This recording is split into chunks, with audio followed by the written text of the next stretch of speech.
আমি আপনাদের সামনে কোরআন কারীমের সূরা আলা থেকে দুখানা আয়াতে কারিমা এবং সূরাতুল শামস থেকে দুখানা আয়াতে কারিমা তেলাওয়াত করেছি।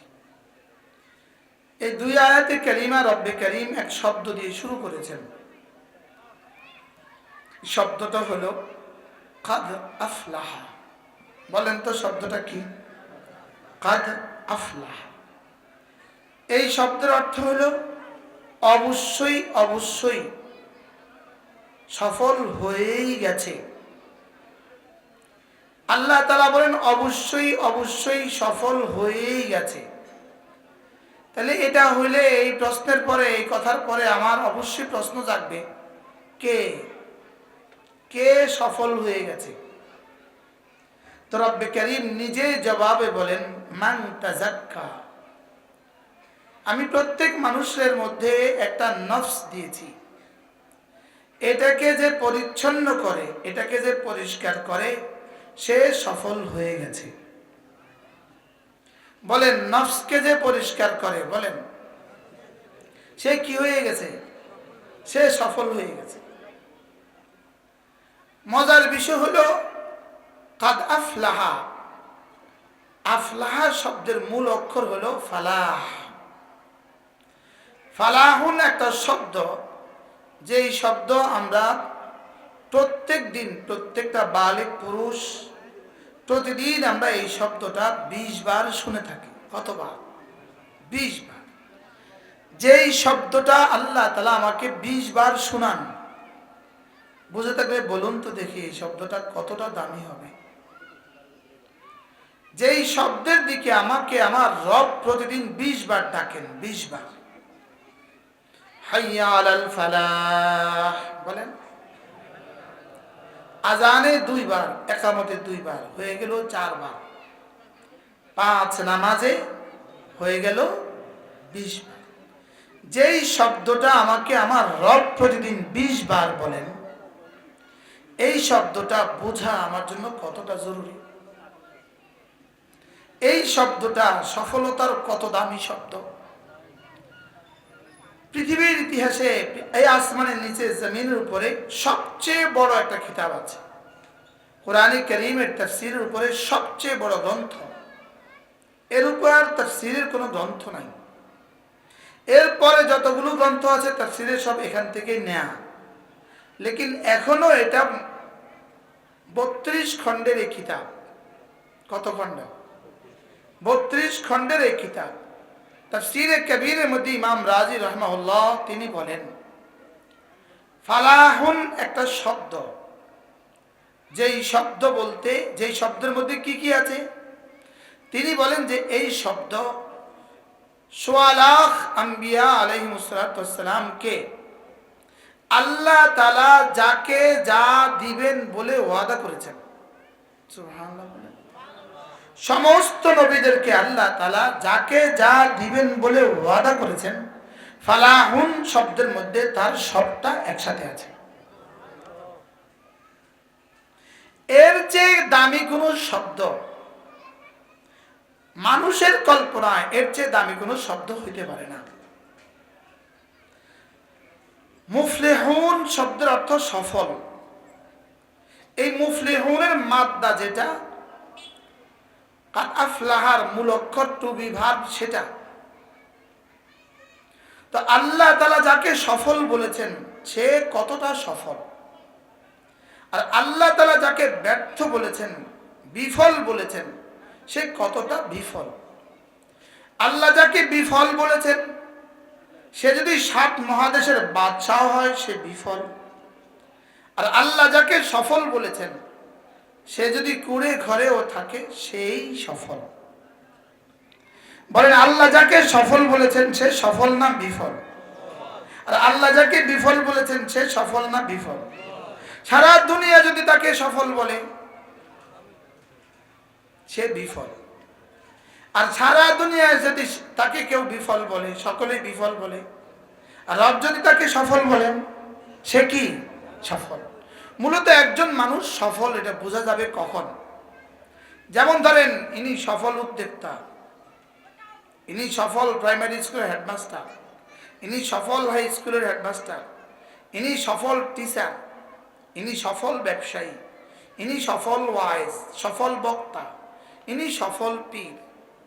সফল, আমরা সফলতা বলতে যে শব্দ বুঝি, রব্বে কারীমের সফলতা বলতে এই শব্দ নয়। ইমাম ইবনে কাসির আলাইহি রহমান তার বিখ্যাত কিতাব তাফসীরে ইবনে কাসিরের মধ্যে লিখেছেন, সফলতা কাকে বলে, ফালাহুন কাকে বলে। তিনি বলেন যে ফালাহুন শব্দের তর্জমা হলো আইয়াজিদাল মারউ কুল্লা মাহবুবিহি, একজন মানুষ তার জীবনের সমস্ত প্রিয় বস্তু পেয়ে যায়, একজন মানুষ তার জীবনের সমস্ত অপ্রিয় বস্তু থেকে বেঁচে যায়, এটাকে বলে ফালাহ।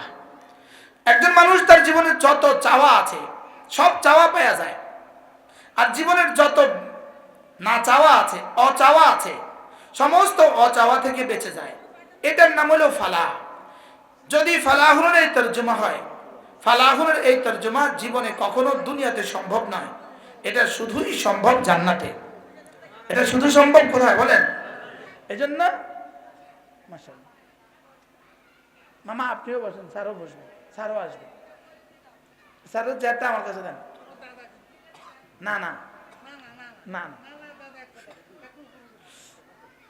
জি মাশাআল্লাহ। আচ্ছা কেমনে আসলো? আজকে বুধবার না, বৃহস্পতিবার। মামা মামা প্রফেসর সাহেব আসেন, মামা প্রফেসর মামা আসেন। আচ্ছা জি। ফালাহুন শব্দের অর্থ যদি হয় এটা, একজন মানুষ তার জীবনের সব চাওয়া পেয়ে যায়, একজন মানুষ তার জীবনের সমস্ত অপ্রিয় বস্তু থেকে বেঁচে যায়, এটা একজন মানুষের জীবনে কখনোই সম্ভব নয়। সে যদি 7 মহাদেশের বাদশাহ হয় সম্ভব নয়, সে যদি নবী উম্মুল আম্বিয়া হয় তবুও সম্ভব নয়। ফালাহুনের এই তর্জমা শুধুই জান্নাতেই সম্ভব। তাহলে ফালাহুনের সহজ ভাষার তর্জমা কাদ আফলাহা, কামিয়াব হয়ে গেছে, এর তর্জমা হবে জান্নাতে ঢুকে গেছে। এর তর্জমা কি বলেন? জান্নাতে ঢুকে গেছে। এজন্য আল্লাহ তাআলা সূরাতুল মুমিনুনের মধ্যে বলেন কাদ আফলাহাল মুমিনুন, মুমিনুন কামিয়াব হয়ে গেছে। আল্লাহ তাআলা নিজেই এই আয়াতের ব্যাখ্যা, এই পৃষ্ঠার 11তম আয়াত, এই সূরার 11তম আয়াতে আল্লাহ তাআলা বলেন আল্লাযীনা ইয়ারিসুনাল ফিরদাউস, যারা জান্নাতুল ফিরদাউসের ওয়ারিস হয়ে গেছে। তাহলে কাদ আফলাহা মানে সফলতা, যারা জান্নাতুল ফিরদাউসের কি ওয়ারিস। তাহলে কাদ আফলাহাল মুমিনুন, এটা হলো সূরাতুল মুমিনুন 1 নম্বর আয়াত। আর 11তম আয়াত হলো আল্লাযীনা ইয়ারিসুনাল ফিরদাউস। তাহলে এই আয়াত হলো ওই আয়াতের ব্যাখ্যা। আল্লাহ তাআলা বলেন কামিয়াব হয়েই গেছে মুমিনিন যারা, তারা কামিয়াব হয়ে গেছে। এই সূরার মধ্যে আল্লাহ তাআলা বলেন 7 গুণে গুণী যারা কামিয়াব তারা। কয় গুণে গুণী? 7 গুণে গুণী যারা কামিয়াব তারা। এবার আল্লাহ তাআলা বলেন কামিয়াব যারা, জানো তারা যাবে কোথায়? আল্লাযীনা ইয়ারিসুনাল ফিরদাউস, এরা জান্নাতুল ফিরদাউসের ওয়ারিস। এরা জান্নাতুল ফিরদাউসের কি ওয়ারিস। আজকে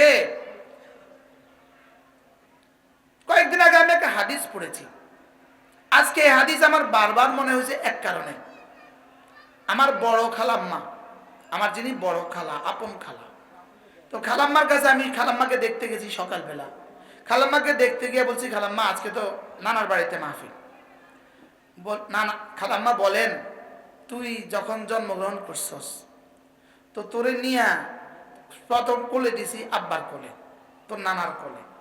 তো তোর আব্বা, তোর নানা তোরে কোলে নিয়েই বলতেছে আমি জানতাম আমার নাতি হবে। পরে বলতেছে আব্বা আপনি কেমনে কইলেন? আমি কালকে স্বপ্নে দেখছি জামা পায়জামা পরা বাচ্চা একটা আমাদের বাড়িতে ছুটোছুটি করে। এই স্বপ্ন থেকে আমি বুঝছি যে আমার নাতি হবে। কি হবে বলেন? আমার নাতি হবে। বলে আমাদের সিদ্ধান্ত হবে আমি ফজর যে পড়বে না আমি তার সাথে যাব না। না বুঝে কন, সবাই জি কইতে রাজি না। আল্লাহ তাআলা বলেন ওয়ালা তুতি মান আগফালনা কলবাহু আন যিকরিনা ওয়ালা তুতি মান আগফালনা কলবাহু আন যিকরিনা ওয়াত্তাবা হাওয়া ওয়া কানা আমরু ফুরুতা। রব্বে কারীম বলেন, যে জিকির থেকে গাফিল হয়ে গেছে, খবরদার তুমি তাকে মুতা বানাবা না, তুমি তাকে নেতা বানাবা না, তুমি তাকে অনুসরণ করতে পারবা না। কি ভাই, ইসলামের এই শাশ্বত কথাগুলো যদি আমরা বলতে না পারি, তাহলে কিসের ওয়াজ? নোয়াখালী গোটা বাংলাদেশের সবচেয়ে বড় মাহফিল চলে, সবচেয়ে বড় মাহফিল। এটা হলো একটানা 5 দিন। চৌমুনি এই মাহফিলের চেয়ে বড় মাহফিল বাংলাদেশে আর নাই।